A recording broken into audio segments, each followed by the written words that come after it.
হয়েছে। সবাইকে আজকের এই প্রেস বার্তায় আমি স্বাগত জানাই। আপনারা জানেন যে নারী শক্তি বন্ধন অধিনিয়ম নামে একটি বিল 2025 সালের সেপ্টেম্বর মাসে সংসদের লোকসভায় পেশ করা হয়েছিল এবং সেটি সমর্থন পেয়ে রাজ্যসভায় অর্থাৎ সংসদের উচ্চ কক্ষেও সেটি পাশ হয়। তারপর দেশের মহামহিম রাষ্ট্রপতি শ্রীমতী দ্রৌপদী মুর্মুজিরও একটা কনসেন্ট হওয়ার পর এই বিল আইনে পরিণত হয়।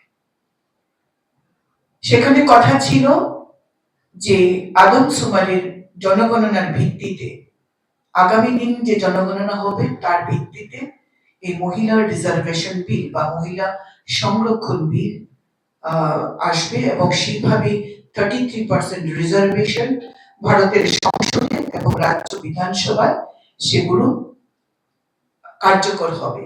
অর্থাৎ এই দেশের মহিলারা 33% মহিলারা রাজনৈতিকভাবে সেখানে অংশীদারত্বের সুযোগ পাচ্ছেন সংসদে এবং রাজ্য বিধানসভাগুলোতে। সেখানে রিজার্ভেশন যেটা পলিসি 33% যেটা রিজার্ভেশন, সেখানে আবার এসসি, ওবিসি এবং মাইনরিটি রিজার্ভেশন উইদিন রিজার্ভেশন সেখানেও সেটা চালু হবে।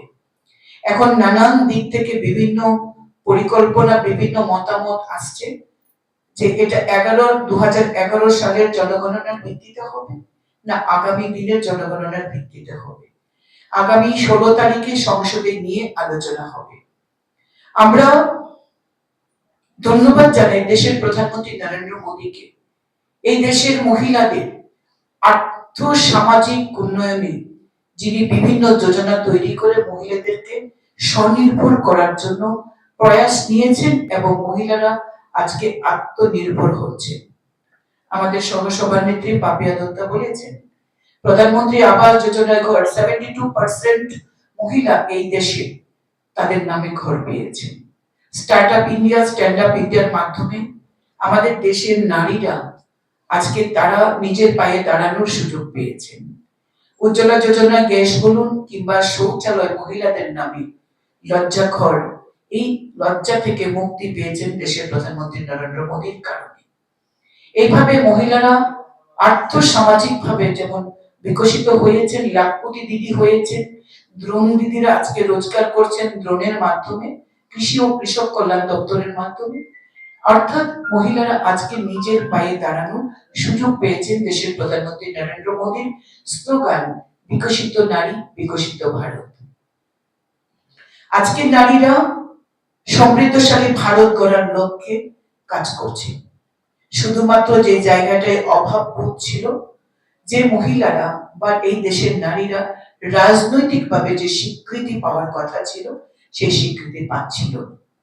আপনারা জানেন যে আমাদের ত্রিস্তর পঞ্চায়েত এবং স্থানীয় যে নির্বাচনগুলো অর্থাৎ সেটা কর্পোরেশন বলুন বা মিউনিসিপ্যালিটি বলুন, সেই জায়গায় মহিলারা 50% রিজার্ভেশন পেয়ে আজকে কিন্তু ভারতবর্ষের নারীরা সেই জায়গায় দাঁড়িয়ে আজকে পঞ্চায়েত প্রধান, পঞ্চায়েত সদস্য, সভাধিপতি থেকে শুরু করে কর্পোরেটর, চেয়ারপারসন, মেয়র, ডেপুটি মেয়রের মতো দায়িত্বশীল পদকে মহিলারা অলংকৃত করছে।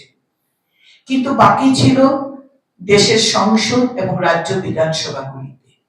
বিগত দিনের প্রেক্ষাপট যদি আমরা আলোচনা করি, সর্বোচ্চ 14.4% বা তার কিছু সংখ্যক মহিলারা মাত্র সংসদে এবং বিধানসভাগুলোতে রাজনৈতিকভাবে প্রতিনিধিত্ব করার সুযোগ পাচ্ছেন। যেখানে দেশের অর্ধেক নারী, দেশের অর্ধেক আবাদী নারীরা, দেশের অর্ধেক ভোটার নারীরা, যারা দেশ গড়ছেন, যারা দেশের সরকার করছেন, তারা রাজনৈতিকভাবে সেই স্বীকৃতিটা পাচ্ছেন না। কোন রাজনৈতিক দল এর আগে মহিলাদেরকে রাজনৈতিক সুযোগ করে দেওয়া কিংবা সংসদে রাজ্য বিধানসভাগুলিতে প্রতিনিধিত্ব করার কথা কল্পনাও করেননি। এর আগে এই বিল 1979 সালে দেশের প্রধানমন্ত্রী যখন একজন মহিলা ছিলেন শ্রীমতী ইন্দিরা গান্ধীজি, যিনি কংগ্রেস সরকারের প্রধানমন্ত্রী ছিলেন, তিনিও সেই সময়ে ইউনাইটেড নেশনস যে অনুরোধ করেছিলেন regarding the status of women in India, সেখানেও এই বিষয় নিয়ে চর্চা হয়েছে, কিন্তু মহিলাদের রাজনৈতিক সুযোগ সুবিধা বৃদ্ধির কোনো কাজ বা বিল সেদিন সংসদে পেশ করতে পারেননি। তারপর দেশের প্রধানমন্ত্রী রাজীব গান্ধী, এস.ডি. দেবগৌড়া থেকে শুরু করে পি.ভি. নরসিমহা রাও, এরা প্রত্যেকে এটা নিয়ে মহিলা সংরক্ষণ বিল নিয়ে সংসদে আলোচনা করেছেন। বিভিন্ন বিরোধী রাজনৈতিক দলগুলো বিভিন্ন ভাবে হুমকি দিয়েছিলেন যে মহিলাদের যে রিজার্ভেশন বিল বা সংরক্ষণ বিল কোনোভাবেই সংসদে পাস করতে দেওয়া হবে না।